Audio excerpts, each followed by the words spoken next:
This is again yet another blatant lie and part of Pakistan's disinformation campaign. As we saw in the Pahalgam attack, Pakistan is again trying desperately to impart a communal hue to the situation with an intention to create discord. Again, we are not surprised. India's steadfast unity in itself is a challenge to Pakistan. Let me stop there. I have time only for a few questions and be happy to try and answer them. First, I call Siddhant. Siddhant, please. Hi, sir. I'm Siddhant from Beyond. So this is Siddhant, behind, please. The other Siddhant. Yes. Hi, sir. I'm Siddhant from CNN News 18. Sir, I only want to know from you the status of Kartarpur corridor. Is it open or not? You can. I think you're all aware of the situation along the entire India-Pakistan border and the areas around the line of control. In view of the existing security scenario, the services of the Kartarpur Sahib corridor have been suspended till further directions. We'll update you as and when there is a change in the situation. You have a question here, Rishabh? So, good evening, Kishore from Times Now. So, you spoke about religious places being hit in Jammu. There's another religious place which is Carmelite nun church that has been hit. What do you have to say about it? You can explain that. Yeah, actually, we do have some information about this extremely regrettable and condemnable incident.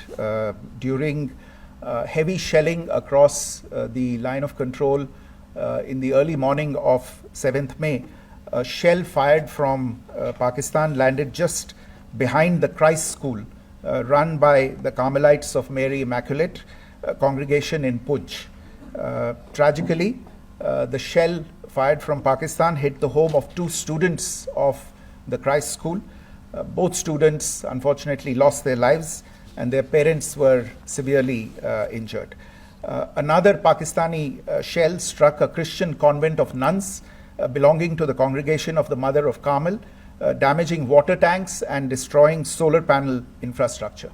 Several priests, nuns, school staff and local residents took refuge in an underground hall beneath the Christ School during the shelling by Pakistan. The school happened to be closed at the time, fortunately. Otherwise, more losses would have occurred. Again, we have seen the Pakistani side targeting and shelling places of worship with a particular design. This includes gurdwaras, these convents and temples. This is a new low even for Pakistan.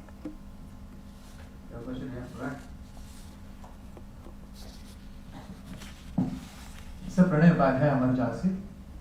Sir कल आपने इसी podium से पाकिस्तान के IMF bailout को लेकर और Indus water treaty को लेकर जो टिप्पणी की थी उसकी पाकिस्तान में काफी तीखी प्रतिक्रिया भी आई और उसके बाद हमने देखा कि पाकिस्तान की तरफ से किस तरीके से लेह से लेकर भुज तक पूरी बॉर्डर के ऊपर जो इन्वेजन था वो किया गया।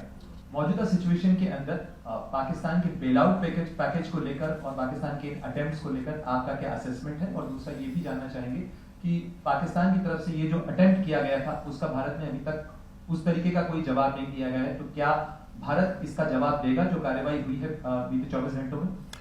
देखिए प्रणय, जहाँ तक इंडस वाटर्स ट्रीटी का सवाल है, मैंने कल विस्तार से उसके बारे में इसकी चर्चा की है. Indus waters treaty is in abeyance and as such I have nothing further to add to the decision that was announced by the cabinet committee on security. जहाँ तक IMF bailout का सवाल है, आपको ज्ञान होगा कि IMF की आज मीटिंग हो रही है. हम वहाँ पे अपना पक्ष रखेंगे और जो हमारा मत है इन चीज़ों को लेके वहाँ पे साझा करेंगे दूसरे मेंबर्स के साथ. ये बोर्ड पे निर्भर है कि वहाँ पे क्या निर्णय होता है. और जहाँ तक जो कार्रवाई हुई है उसका जवाब देने का जो आपने जो प्रश्न उठाया है, जो आज ब्रीफिंग हुई है, जो आपको सूचना मिली है, मैंने भी कहा है कि जो आज सवेरे तड़के सवेरे जो गतिविधियां हुई, भारत ने उनका एक जिम्मेदाराना पूर्ण तरीके से और एक पर्याप्त तरीके से उसका जवाब दे दिया है. Siddhant. Hi sir, Siddhant from Beyond. Sir, the External Affairs Minister has spoken to many of his counterparts around the world. Yesterday he spoke to the US Secretary of State Marco Rubio. So what were the key areas of conversations during that call? Yes, the minister had a conversation with the US Secretary of State. As you can imagine, the focus of discussions was the terrorist attack in Pahalgam and the response that India mounted after that on the 7th of May. The Secretary of State shared his thoughts on these developments with the minister.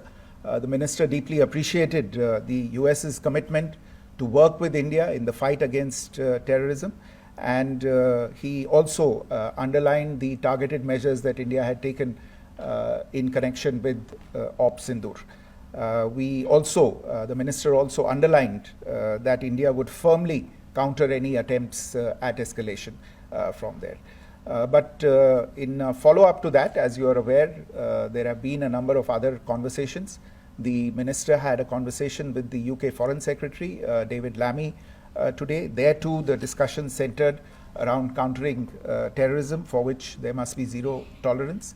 And I understand just a short while ago, the External Affairs Minister has also spoken to the Foreign Minister of Norway, Espen Barth Eide, which was also focused on recent developments stemming from the terrorist act in Pahalgam. One last question, Sudhi. Sir, Foreign Secretary, thank you for doing this. Shri Ranjan from Bloomberg. Foreign Secretary, India had struck Bahawalpur the other day, which is also connected with the murder of one of us journalists, Daniel Pearl. If you could give us an understanding of what exactly are the reports that you're getting. You're right. Bahawalpur is the headquarters of the Jaish-e-Mohammed terrorist group that is proscribed by the United Nations. Its leader, Maulana Masood Azhar, is a proscribed individual. It is, you brought up the connection with the tragic death or killing of Daniel Pearl of the Wall Street Journal. The Jaish-e-Mohammed was in some way directly or indirectly responsible for the death of Daniel Pearl.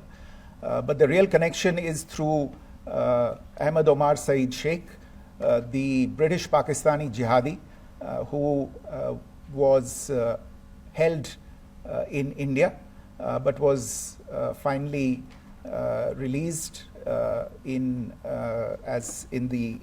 2000, and he was the person who lured Daniel Pearl to his eventually leading to his murder.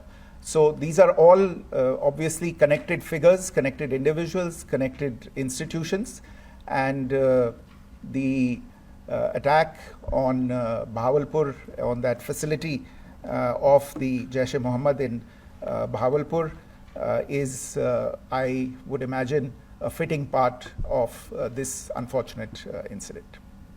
Thank you all. Thank you, sir. With that, we come to the closure of this press briefing. Thank you very much.